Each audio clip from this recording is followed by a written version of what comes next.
ओम शांति। 15 फरवरी 2025 के ईश्वरीय महावाक्य। पहले सुनते हैं मुरली के मुख्य पॉइंट्स। बाबा ने कहा, सारा कल्प तो तुमने जिस्मानी बाप को याद किया, अब आत्म अभिमानी बन निराकार को याद करो। सारा दिन बाबा बाबा ही करते रहना चाहिए।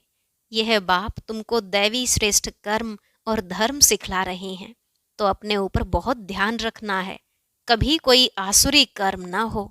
खुद को सुधारने के लिए अंतर्मुखी हो, अपनी जांच करो।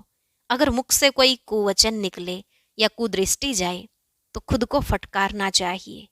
बाबा ने कहा, घड़ी घड़ी सावधानी रखेंगे तभी ऊंच पद पाएंगे। हंसी मजाक भी ऐसा ना हो जिसमें विकारों की वायु हो। योग बल से ही यह सब बीमारियां बंद हो सकती हैं।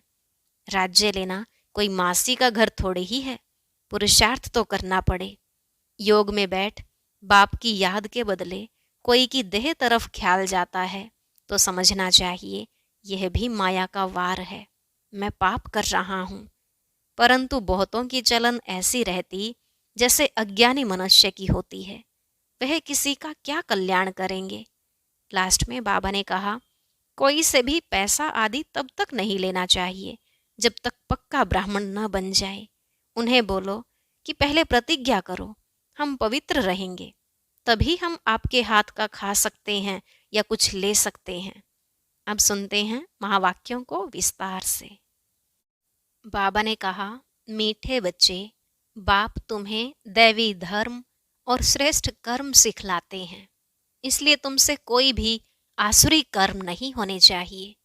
बुद्धि बहुत शुद्ध चाहिए। प्रश्न, देह अभिमान में आने से पहला पाप कौन सा होता है? उत्तर, अगर देह अभिमान है तो बाप की याद के बजाय देहधारी की याद आएगी। कुदृष्टि जाती रहेगी, खराब ख्यालात आते रहेंगे। यह बहुत बड़ा पाप है, समझना चाहिए माया वार कर रही है, फौरन सावधान हो जाना चाहिए। ओम शांति। रूहानी बाप रूहानी बच्चों को समझा रहे हैं। रूहानी बाप आए कहाँ से हैं? रूहानी दुनिया से, जिसको निर्वाण धाम अथवा शांति धाम भी कहते हैं। यह तो है गीता की बात। तुमसे पूछते हैं, यह ज्ञान कहाँ से आया? बोलो, यह तो वही गीता का ज्ञान है। गीता का पाठ चल रहा है और बाप पढ़ाते हैं। भगवानुवाच है ना, और भगवान तो एक ही है, वह है शांति का सागर। रहते भी हैं शांति धाम में, जहाँ हम भी रहते हैं। बाप समझाते हैं कि यह है पतित दुनिया, पाप आत्माओं की तमोप्रधान दुनिया। तुम भी जानते हो, बरोबर हम आत्माएं इस समय तमोप्रधान हैं। 84 का चक्र खाकर सतोप्रधान से अब तमोप्रधान में आए हैं। यह पुरानी अथवा कलयुगी दुनिया है ना। यह नाम सभी इस समय के हैं। पुरानी दुनिया के बाद फिर नई दुनिया होती है। भारतवासी यह भी जानते हैं कि महाभारत लड़ाई भी तब लगी थी जबकि दुनिया बदलनी थी। तब ही बाप ने आकर राजयोग सिखलाया था। सिर्फ भूल क्या हुई है? एक तो कल्प की आयु भूल गए हैं और गीता के भगवान को भी भूले हैं। श्री कृष्ण को तो गॉड फादर कह नहीं सकते, आत्मा कहती है गॉड फादर, तो वह निराकार हो गया। निराकार बाप आत्माओं को कहते हैं कि मुझे याद करो, मैं ही पतित पावन हूँ। मुझे बुलाते भी हैं, हे पतित पावन। श्री कृष्ण तो देहधारी है ना, मुझे तो कोई शरीर है नहीं, मैं निराकार हूँ। मनुष्यों का बाप नहीं, आत्माओं का बाप हूँ। यह तो पक्का कर लेना चाहिए। घड़ी घड़ी हम आत्माएं इस बाप से वर्षा लेती हैं। अभी 84 जन्म पूरे हुए हैं, बाप आया है। बाबा बाबा ही करते रहना है। बाबा को बहुत याद करना है। सारा कल्प जिस्मानी बाप को याद किया, अभी बाप आए हैं और मनुष्य सृष्टि से सब आत्माओं को वापिस ले जाते हैं। क्योंकि रावण राज्य में मनुष्यों की दुर्गति हो गई है, इसलिए अब बाप को याद करना है। यह भी मनुष्य कोई समझते नहीं है कि अभी रावण राज्य है। रावण का अर्थ ही नहीं समझते। बस एक रस्म हो गई है दशहरा मनाने की, तुम कोई अर्थ थोड़े ही समझते थे, अभी समझ मिली है औरों को समझ देने के लिए। अगर औरों को नहीं समझा सकते हो तो गोया खुद नहीं समझे हो। बाप में सृष्टि चक्र का ज्ञान है, हम उनके बच्चे हैं, तो बच्चों में भी यह नॉलेज रहनी चाहिए। तुम्हारी यह है गीता पाठशाला। उद्देश्य क्या है? यह लक्ष्मी नारायण बनना। यह राजयोग है ना, नर से नारायण, नारी से लक्ष्मी बनने की यह नॉलेज है। वो लोग कथाएं बैठ सुनाते हैं, यहाँ तो हम पढ़ते हैं। हमको बाप राजयोग सिखाते हैं। यह सिखाते ही हैं कल्प के संगम युग पर। बाप कहते हैं, मैं पुरानी दुनिया को बदल नई दुनिया बनाने आया हूँ। नई दुनिया में इन्हों का राज्य था, पुरानी में नहीं है, फिर जरूर होना चाहिए।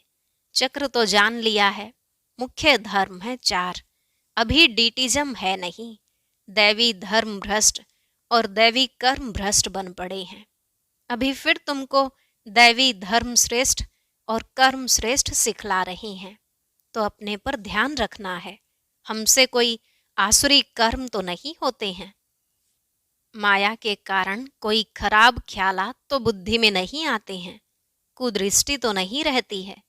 देखें, इनकी कुदृष्टि जाती है अथवा खराब ख्यालात आते हैं तो उनको झट सावधान करना चाहिए। उनसे मिल नहीं जाना चाहिए, उनको सावधान करना चाहिए। तुम्हारे में माया की प्रवेशता के कारण यह खराब ख्यालात आते हैं। योग में बैठ बाप की याद के बदले कोई की देह तरफ ख्याल जाता है तो समझना चाहिए यह माया का वार हो रहा है, मैं पाप कर रहा हूँ। इसमें तो बुद्धि बड़ी शुद्ध होनी चाहिए। हंसी मजाक से भी बहुत नुकसान होता है, इसलिए तुम्हारे मुख से सदैव शुद्ध वचन निकलने चाहिए, कुवचन नहीं, हंसी मजाक आदि भी नहीं। ऐसे नहीं कि हमने तो हंसी की, वह भी नुकसान कारक हो जाती है। हंसी भी ऐसी नहीं करनी चाहिए जिसमें विकारों की वायु हो। बहुत खबरदार रहना है। तुमको मालूम है नागे लोग हैं, उनके ख्याल विकारों की तरफ नहीं जाएंगे, रहते भी अलग हैं, परंतु कर्मेंद्रियों की चलाए मानी सिवाय योग के कभी निकलती नहीं है। काम शत्रु ऐसा है जो किसको भी देखेंगे, योग में पूरा नहीं होंगे तो चलाई मानी जरूर होगी। अपनी परीक्षा लेनी होती है। बाप की याद में ही रहो तो यह कोई भी प्रकार की बीमारी न रहे। योग में रहने से यह नहीं होता है। सतयुग में तो कोई भी प्रकार का गंध नहीं होता है। वहां रावण की चंचलता ही नहीं जो चलायमानी हो। वहां तो योगी लाइफ रहती है। यहाँ भी अवस्था बड़ी पक्की चाहिए। योग बल से यह सब बीमारियां बंद हो जाती हैं। इसमें बड़ी मेहनत है। राज्य लेना कोई मासी का घर नहीं, पुरुषार्थ तो करना है ना। ऐसे नहीं कि बस जो होगा भाग्य में सो मिलेगा। धारणा ही नहीं करते गोया पाई पैसे के पद पाने लायक हैं। सब्जेक्ट्स तो बहुत होती है ना, कोई ड्राइंग में कोई खेल में मार्क्स ले लेते हैं, वह है कॉमन सब्जेक्ट। वैसे ही यहाँ भी सब्जेक्ट्स हैं, कुछ ना कुछ मिलेगा, बाकी बादशाही नहीं मिल सकेगी। वह तो सर्विस करेंगे तब बादशाही मिलेगी। उसके लिए बहुत मेहनत चाहिए। बहुतों की बुद्धि में बैठता ही नहीं है, जैसे कि खाना हजम ही नहीं होता, ऊंच पद पाने की हिम्मत नहीं। इसको भी बीमारी कहेंगे ना। तुम कोई भी बात देखते न देखो, रूहानी बाप की याद में रहे, औरों को रास्ता बताना है, अंधों की लाठी बनना है। तुम तो रास्ता जानते हो। रचयिता और रचना का ज्ञान, मुक्ति और जीवन मुक्ति तुम्हारी बुद्धि में फिरते रहते हैं। जो महारथी हैं, बच्चों की अवस्था में भी रात दिन का फर्क रहता है। कहाँ बहुत धनवान बन जाते, कहाँ बिल्कुल गरीब। राजाई पद में तो फर्क है ना। बाकी हाँ, वहाँ रावण न होने के कारण दुख नहीं होता है। बाकी संपत्ति में तो फर्क है। संपत्ति से सुख होता है। जितना योग में रहेंगे उतनी हेल्थ बड़ी अच्छी होगी। मेहनत करनी है, बहुतों की तो चलन ऐसी रहती है जैसे अज्ञानी मनुष्यों की होती है, वह किसका कल्याण कर नहीं सकेंगे। जब इम्तिहान होता है तो मालूम पड़ जाता है कि कौन कितने मार्क्स से पास होंगे। फिर उस समय हाय हाय करनी पड़ेगी। बाप दादा दोनों ही कितना समझाते रहते हैं, बाप आए ही हैं कल्याण करने, अपना भी कल्याण करना है तो दूसरों का भी करना है। बाप को बुलाया भी है कि आकर हम पतितों को पावन होने का रास्ता बताओ। तो बाप श्रीमत देते हैं, तुम अपने को आत्मा समझ देह अभिमान छोड़ मुझे याद करो। कितनी सहज दवाई है। बोलो, हम सिर्फ एक भगवान बाप को मानते हैं। वह कहते हैं, मुझे बुलाते हो कि आकर पतितों को पावन बनाओ तो मुझे आना पड़ता है। ब्रह्मा से तुमको कुछ भी मिलना नहीं है, वह तो दादा है, बाबा भी नहीं। बाबा से तो वर्षा मिलता है, ब्रह्मा से थोड़ी ही वर्षा मिलता है। निराकार बाप इन द्वारा अडॉप्ट कर हम आत्माओं को पढ़ाते हैं, इनको भी पढ़ाते हैं। ब्रह्मा से तो कुछ भी मिलने का नहीं है, वर्षा बाप से ही मिलता है। इन द्वारा देने वाला एक है, उनकी ही महिमा है, वही सर्व का सद्गति दाता है। यह तो पूज्य से फिर पुजारी बनते हैं। सतयुग में थे, फिर 84 जन्म भोग, अब पतित बने हैं, फिर पूज्य पावन बन रहे हैं। हम बाप द्वारा सुनते हैं, कोई मनुष्य से नहीं सुनते। मनुष्यों का है ही भक्ति मार्ग, यह है रूहानी ज्ञान मार्ग। ज्ञान सिर्फ एक ज्ञान सागर के पास ही है, बाकी यह शास्त्र आदि सब भक्ति के हैं। शास्त्र आदि पढ़ना यह सब है भक्ति मार्ग। ज्ञान सागर तो एक ही बाप है। हम ज्ञान नदियां ज्ञान सागर से निकली हैं, बाकी वह है पानी का सागर और नदियां। बच्चों को यह सब बातें ध्यान में रहनी चाहिए। अंतर्मुख हो, बुद्धि चलानी चाहिए। अपने आप को सुधारने के लिए अंतर्मुख हो, अपनी जांच करो। अगर मुख से कोई कुवचन निकले या कुदृष्टि जाए तो अपने को फटकारना चाहिए। हमारे मुख से कुवचन क्यों निकले, हमारी कुदृष्टि क्यों गई, अपने को चमाट भी मारनी चाहिए। घड़ी घड़ी सावधान करना चाहिए, तभी ऊंच पद पा सकेंगे। मुख से कटु वचन न निकले। बाप को तो सब प्रकार की शिक्षाएं देनी होती हैं। किसको पागल कहना यह भी कुवचन है। मनुष्य तो जिसके लिए भी जो आता है वह कहते रहते हैं, जानते कुछ भी नहीं कि हम किसकी महिमा गाते हैं। महिमा तो करनी चाहिए एक ही पतित पावन बाप की, और तो कोई है नहीं। ब्रह्मा विष्णु शंकर को भी पतित पावन नहीं कहा जाता है। यह तो किसको पावन नहीं बनाते हैं। पतित से पावन बनाने वाला एक ही बाप है। पावन सृष्टि है ही नई दुनिया, वो तो अभी है नहीं। प्योरिटी है ही स्वर्ग में, पवित्रता का सागर भी है। यह तो है ही रावण राज्य। बच्चों को अभी आत्म अभिमानी बनने की बहुत मेहनत करनी चाहिए। मुख से कोई भी पत्थर व कुवचन नहीं निकलना चाहिए। बहुत प्यार से चलना है। कुदृष्टि भी बड़ा नुकसान कर देती है। बड़ी मेहनत चाहिए। आत्म अभिमान है अविनाशी अभिमान। देह तो विनाशी है, आत्मा को कोई भी नहीं जानते हैं। आत्मा का भी बाप तो जरूर कोई होगा ना। कहते भी हैं सब भाई भाई हैं, फिर सब में परमात्मा बाप विराजमान कैसे हो सकता है? सभी बाप कैसे हो सकते हैं? इतना भी अक्ल नहीं है। सबका बाप तो एक ही है, उनसे ही वर्षा मिलता है। उनका नाम है शिव। शिवरात्रि भी मनाते हैं, रुद्र रात्रि व श्री कृष्ण रात्रि नहीं कहते। मनुष्य तो कुछ भी नहीं समझते हैं, कहेंगे यह सब उनके रूप हैं, उनकी ही लीला है। तुम अभी समझते हो बेहद के बाप से तो बेहद का वर्षा मिलता है, तो उस बाप की श्रीमत पर चलना चाहिए। बाप कहते हैं मुझे याद करो। लेबर्स को भी शिक्षा देनी चाहिए तो उन्हों का भी कुछ कल्याण हो जाए, परंतु खुद ही याद नहीं कर सकते तो औरों को क्या याद दिलाएंगे। रावण एकदम पतित बना देते हैं, फिर बाप आकर परिस्तानी बनाते हैं। वंडर है ना। कोई की भी बुद्धि में यह बातें नहीं हैं। यह लक्ष्मी नारायण कितना ऊंच परिस्तानी से फिर कितना पतित बन जाते हैं। इसलिए ब्रह्मा का दिन, ब्रह्मा की रात गाई हुई है। शिव के मंदिर में तुम बहुत सर्विस कर सकते हो। बाप कहते हैं तुम मुझे याद करो, दर दर भटकना छोड़ दो। यह ज्ञान है ही शांति का। बाप को याद करने से तुम सतो प्रधान बन जाएंगे। बस यही मंत्र देते रहो। कोई से भी पैसा नहीं लेना चाहिए जब तक पक्का ना हो जाए।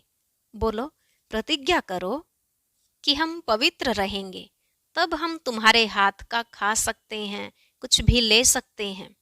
भारत में मंदिर तो बहुत ढेर हैं। फॉरेनर्स आदि जो भी आए उनको यह संदेश तुम दे सकते हो कि बाप को याद करो। अच्छा, मीठे मीठे सिकिलधे बच्चों प्रति माता पिता बाप दादा का याद प्यार और गुड मॉर्निंग। रूहानी बाप की रूहानी बच्चों को नमस्ते। रूहानी बच्चों की रूहानी बाप दादा को नमस्ते नमस्ते, गुड मॉर्निंग, शुक्रिया बाबा, शुक्रिया। धारणा के लिए मुख्य सार। पहला पॉइंट, कभी भी ऐसी हंसी मजाक नहीं करनी है जिसमें विकारों की वायु हो। अपने को बहुत सावधान रखना है। मुख से कटु वचन नहीं निकालने हैं। आत्म अभिमानी बनने की बहुत बहुत प्रैक्टिस करनी है। सबसे प्यार से चलना है। कुदृष्टि नहीं रखनी है।